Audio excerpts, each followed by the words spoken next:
요즘 우리나라에 레저 종목들이 많이 늘어나는데 레저 가운데 국민들이 가장 참여도가 높은 1위가 뭔지 아십니까?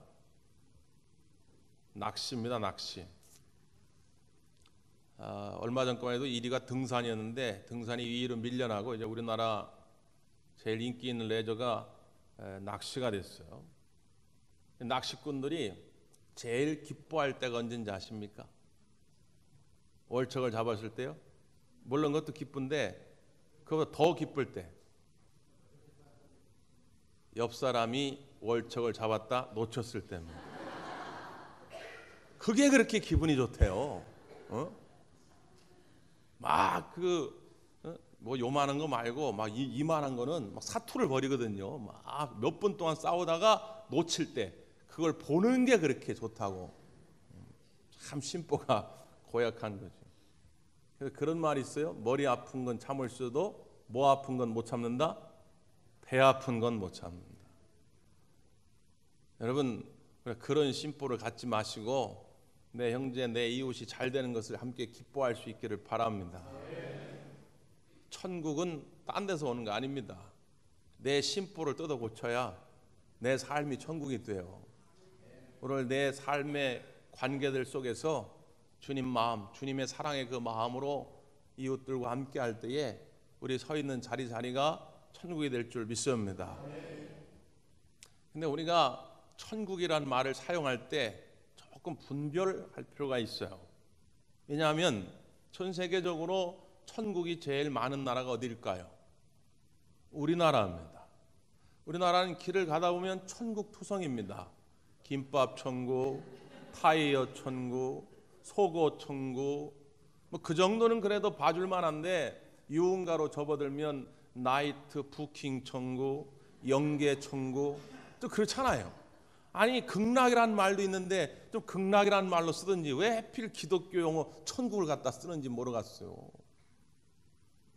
왜 그럴까 생각을 해보니까 어쨌든 많은 사람들의 인식 속에 이건 교회를 다니든 안 다니든 관계없이 천국은 좋은 것이라는 이미지가 있는 거죠. 좋은 것. 그런데 그들이 말하는 좋은 것의 의미는 성경에서 말하고자 하는 천국의 의미하고는 좀 달라요. 그들이 말하고자 하는 천국은 소위 말하는 유토피아, 자신들의 꿈이 이루어지는 그런 곳으로 생각하겠죠. 돈 없는 사람은 돈을 많이 버는 것, 병든 사람은 고침을 받는 것, 성적인 쾌락을 위해 사는 사람들에겐 그런 희열을 주는 것, 뭐 그런 쯤으로 생각하는 거예요. 그런데 여러분, 그들이 말하는 그런 유토피아, 우리말로 굳이 바꾸면 이상향 이렇게 말을 하는데 이 유토피아라는 말을 영어로 풀어 쓰면 어떻게 되냐? No place 이런 뜻입니다. No, 없다. place, 그런 장소가 없다는 거예요. 그러니까 우리가 이 땅에서 꿈꾸는 이상향은 없다는 거예요. 열심히 노력하고 땀 흘려 보지만 우리가 추구하고자 하는 꿈의 그런 자리, 그런 장소는 없다는 거죠. 그래서 유토피아가 된 겁니다. 우리가 무슨 뭐 뉴질랜드니 호주니 뭐 캐나다니 뭐 이런 데 관광을 가면 야, 여기가 막 지상 천국이라고 경관이 너무 좋거든요. 저희 조카가 지금도 호주에서 변호사 겸 전도사로 사역을 하는데 가끔 이제 SNS에 사진 찍어 올린 거 보면 그 풍광이 얼마나 멋진지 몰라요. 그러면 그러죠. 야, 나도 여기 살았으면 좋겠다. 여기가 천국이다. 그래서 일주일 여행해보고 거기가 천국이다 하고 바로 아무런 준비도 없이 거기 이민 갑니다. 그럼 늘 거기 행복할까요? 그 호주는, 그 뉴질랜드는 인생에 어떤 희노애락이 없을까요? 다 있죠. 거기도 문제가 있어요. 거기도 갈등이 있고요. 아픔이 있습니다. 우리가 이 땅에서는 우리가 추구하고자 하는 완벽한 유토피아, 그런 천국은 없는 거죠. 그러니까 그들이 생각하는, 그들이 사용하는 천국과 성경이 우리 주님이 주시고자 하는 천국의 의미는 좀 달라요. 그러면 성경에서 말하고자 하는 천국은 도대체 뭘까? 오늘 본문의 말씀에 보면 이제 예수님께서 제자들을 이렇게 바라보면서 야, 좀 대견하다. 이제 제자들이 믿음이 좀 많이 컸구나. 이 정도 성숙했으면 내가 이제 이런 프로젝트, 이런 계획을 설명해도 충분히 이해하겠지. 그러면서 예수님이 걸어가실 십자가의 길, 고난의 길을 쫙 설명합니다. 내가 이제는 죽을 것이다. 내가 이제 십자가를 질 것이다. 그랬더니 제자들이 그걸 이해하고 아멘 그렇게 받아들인 게 아니고요. 걱정이 앞서는 거예요. 아이고 예수님이 떠나가시면 어떡하나. 지금까지는 예수님이 계셨기 때문에 배고플 때는 배고픔을 채워주셨고 문제를 만나면 문제를 해결해 주셨는데 예수님 없이 이제 어떻게 사란 말이지. 걱정투성입니다. 그 마음의 중심을 예수님 꿰뚫어 보시고 예수님께서 하신 말씀이 오늘 우리가 읽은 본문의 말씀이에요. 자, 이렇게 제자들을 달랩니다. 1절을 한번 보죠. 1절 시작.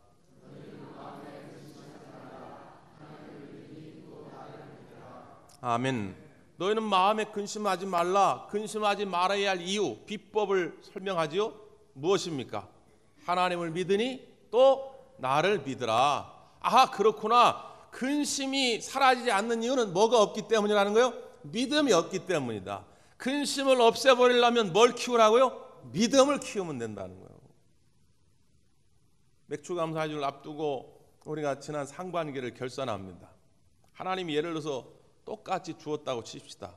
똑같다고 하는 건 그냥 이게 딱 눈에 볼 때 똑같다는 의미가 아니라 예를 들어서 1,000억을 가지고 사업을 하는 분하고 1,000만 원 가지고 사업하는 분의 결실이 눈으로 보면 똑같다. 이상하지요. 각자의 달란트가 있는데 어쨌든 달란트대로 최선을 다해서 어떤 결실을 얻었다 치십시다.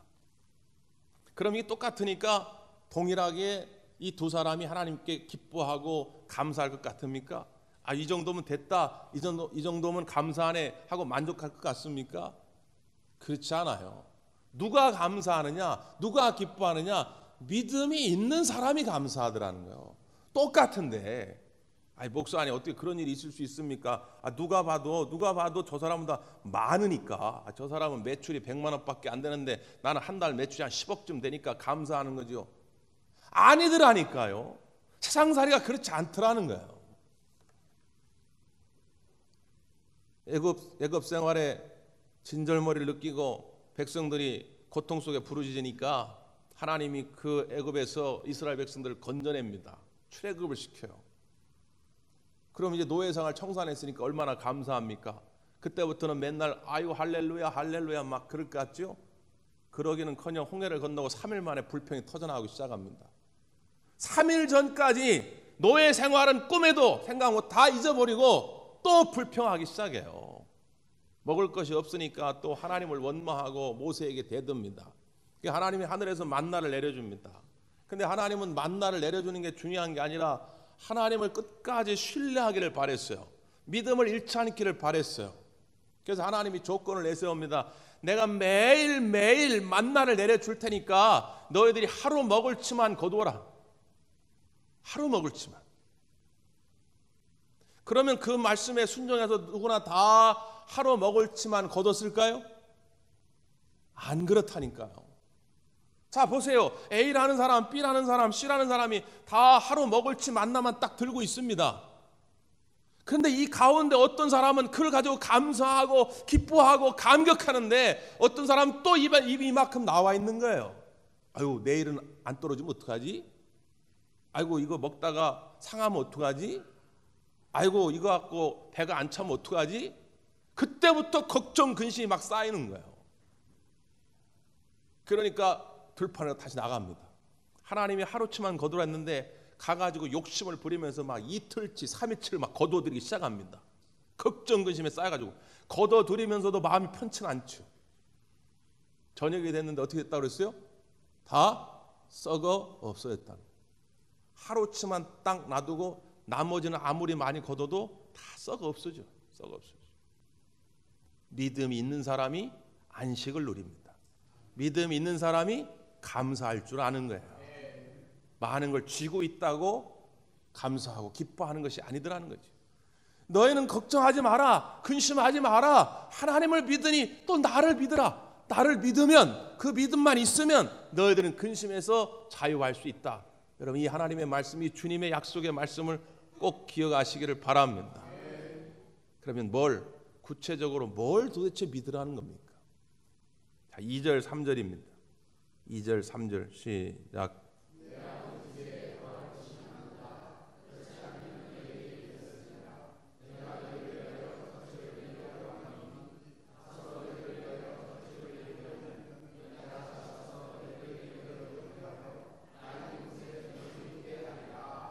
아멘.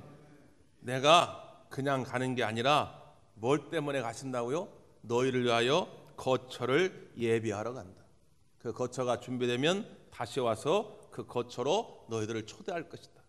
여기 말하는 거처, 이 영원한 거처는 뭘 말합니까? 천국을 말합니다. 하나님의 나라를 말하는 거죠. 믿긴 믿는데 뭘 믿는 게 중요하냐? 나의 이름으로 된 하나님 나라에 영원한 거처가 있다는 걸 믿는 게 중요하다는 거죠. 왜 근심이 사라지지 않느냐? 이 믿음이 없다는 거예요. 천국에 대한 소망이 없다는 거예요. 주님이 나를 위해 예비하신 그 거처를 확신하지 못하니까 이 땅 것에만 매여 있는 거예요. 그러니까 이 땅의 것이 채워지지 않으면 늘 걱정인 거예요. 아니다. 사랑하는 아들아, 사랑하는 딸아, 그게 전부가 아니다. 너에게는 영원한 거처가 준비되어 있다. 이걸 보고 이걸 믿는 사람이 이 땅의 삶을 당당하게 살아가더라는 거죠. 근데 중요한 것은 이 영원한 거처를 어떻게 얻느냐 말이죠. 너희가 이 길을 알 것이다. 내가 어디로 가는지 알 것이다. 그러니까 도마가 아유 주여, 주님이 어디로 가시는지 우리가 모르는데 그 길을 어떻게 압니까? 이렇게 묻는 거예요. 그런데 예수님이 아주 중요한 유명한 말씀을 남기죠. 6절입니다. 시작.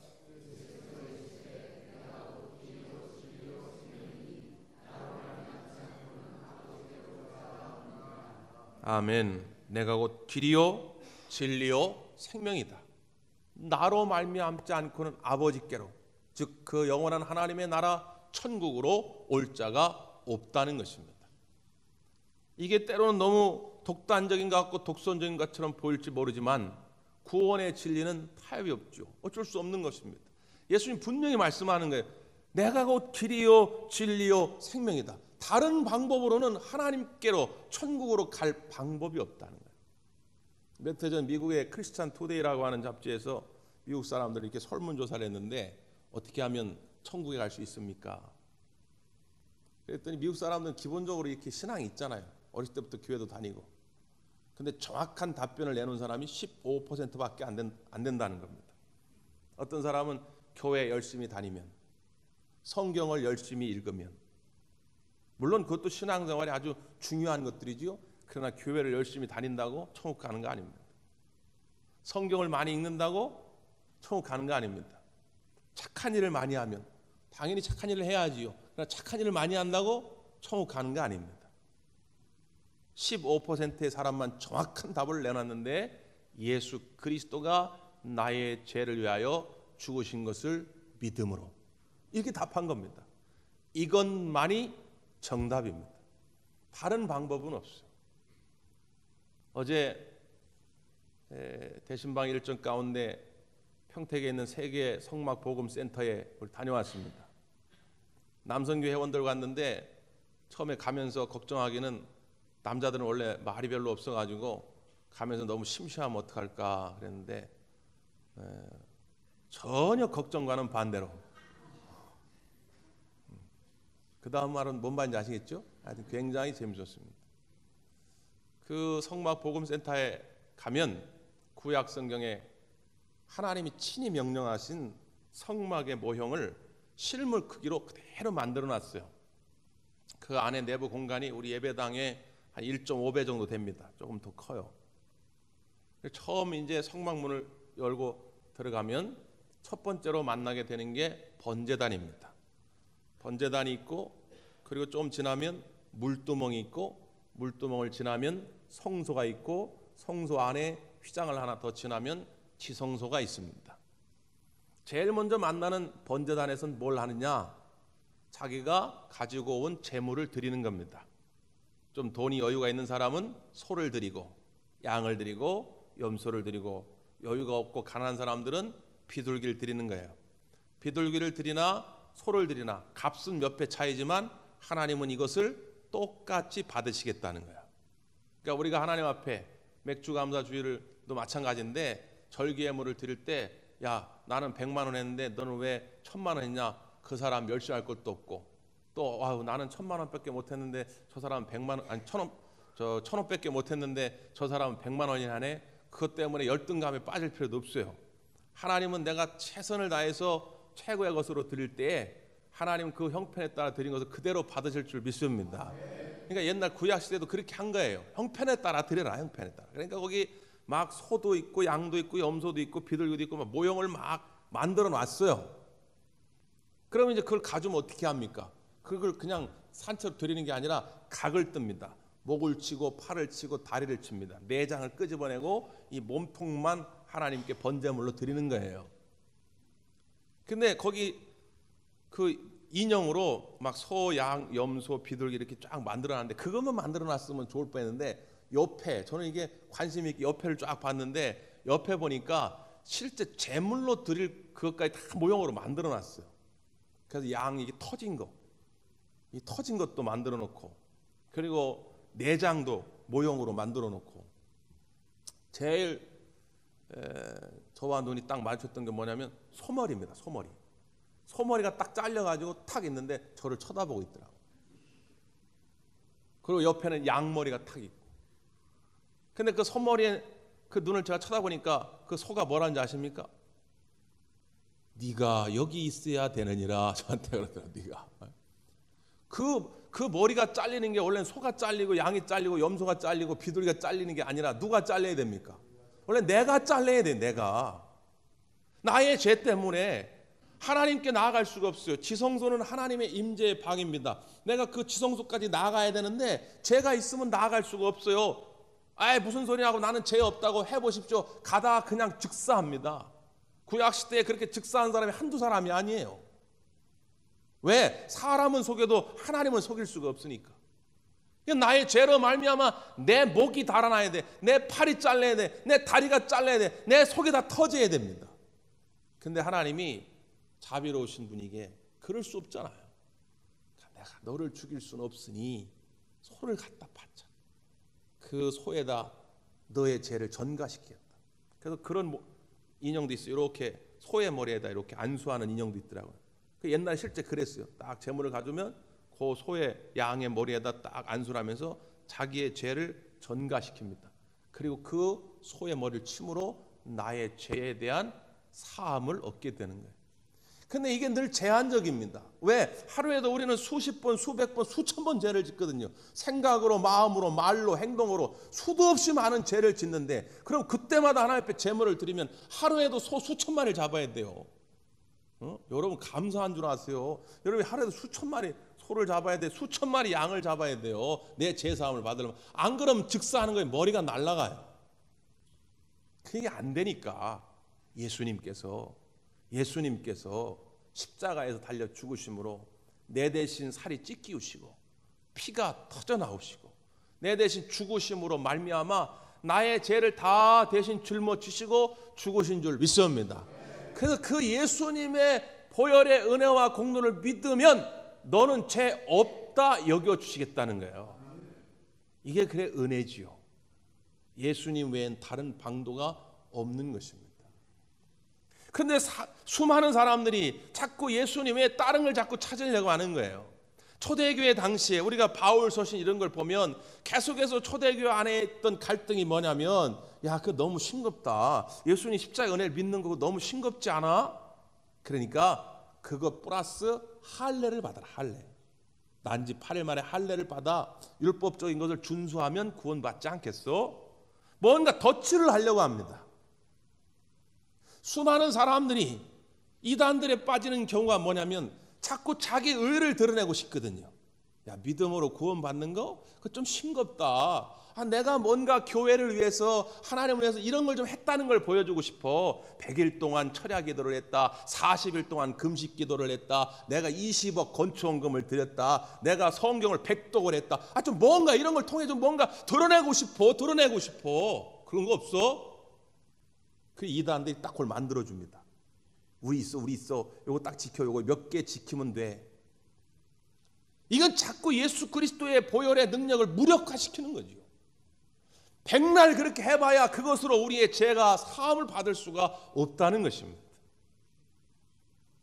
다시 한번 십자가의 복음 앞에 우리의 전부를 드리시길 바랍니다. 그것만 붙들면 돼요. 예수님이 나의 길이요 진리요 생명이시다. 예수님이 나의 죄를 대신하여 죽으셨다는 걸 믿을 때 천국이 곧 우리의 것이 될 줄 믿습니다. 그러면 그때부터 내 마음의 근심이 떠나가고 평안이 찾아오더라는 거예요. 안식이 찾아오는 거죠. 수많은 믿음의 선배들이 그렇게 천국 소망을 가지고 현재의 어려움들 고난을 많이 이겼습니다. 뭐 소개할 분이 많이 있지만 가장 가까운 분 한 분을 제가 소개하려고 하는데 우리 오만입니다. 오만. 전에도 설명해 드린 적이 있었는데 저희 어머니가 16살에 예수님을 영접했는데 당연히 그때 당시에는 외할아버지나 외할머니는 안 믿으셨죠. 그러니까 저희 어머니가 교회를 갔다 오면 매일 혼났어요.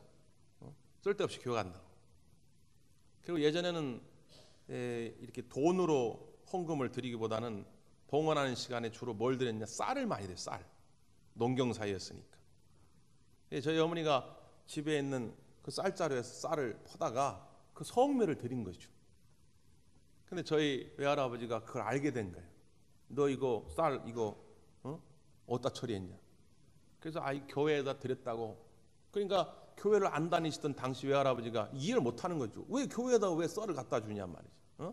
너 이거 도적질해가지고 너 이거 어디 갖다 팔아먹었냐 말이야. 그래가지고 닥치는다고 때린 겁니다. 닥친다. 저희 어머니가 기절을 했죠.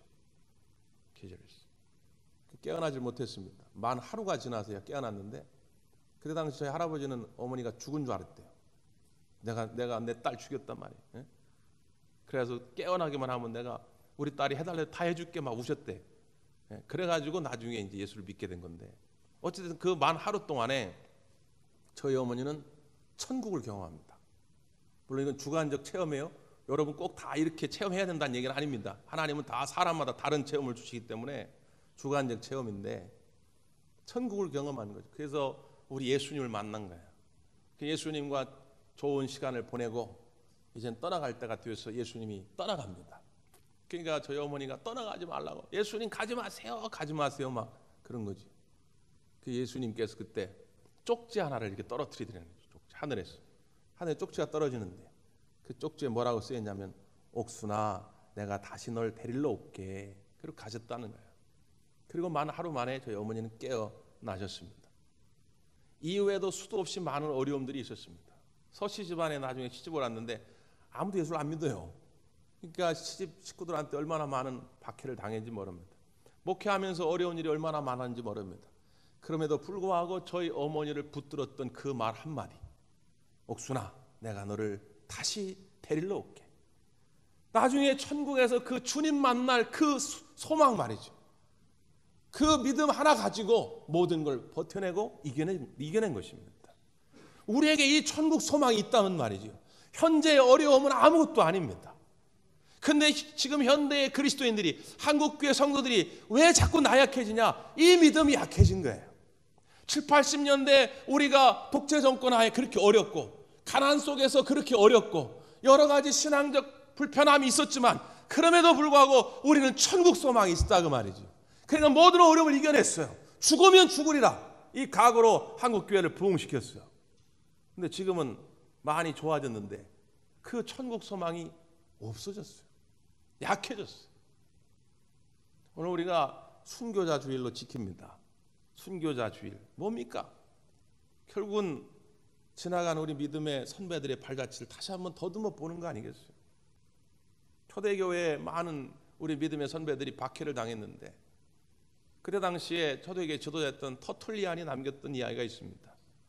교회라는 나무는 세 가지 액체를 필요로 한다. 첫째, 수고의 땀.